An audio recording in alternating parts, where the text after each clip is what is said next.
إن الذين كفروا لن تغني عنهم أموالهم ولا أولادهم من الله شيئا وأولئك هم وقود النار كدأب آل فرعون والذين من قبلهم كذبوا بآياتنا فأخذهم الله بذنوبهم والله شديد العقاب قل للذين كفروا ستغلبون وتحشرون إلى جهنم وبئس المهاد قد كان لكم آية في فئتين التقتا فئة تقاتل في سبيل الله وأخرى كافرة يرونهم مثليهم رأي العين والله يؤيد بنصره من يشاء إن في ذلك لعبرة لأولي الأبصار زجن للناس حب الشهوات من النساء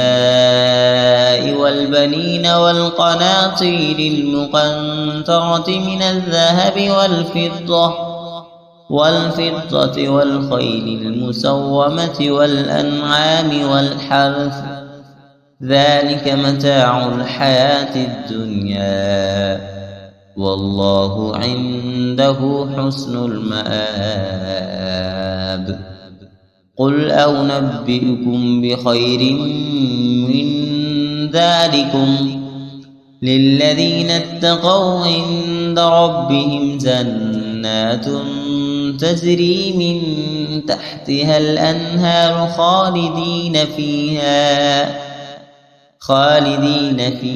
وأزواج مطهرة ورضوان من الله والله بصير بالعباد الذين يقولون ربنا إننا آمنا فاغفر لنا ذنوبنا وقنا عذاب النار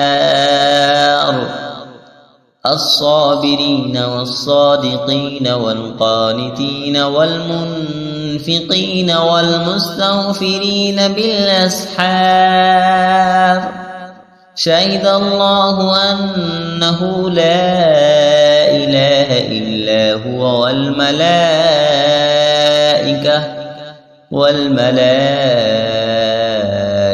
وأولو العلم قائما بالقسط لا إله إلا هو العزيز الحكيم إن الدين عند الله الإسلام وما اختلف الذين أوتوا الكتاب إلا من بعد ما جاءهم العلم بغيا بينهم ومن يكفر بآيات الله فإن الله سريع الحساب فإن حاجوك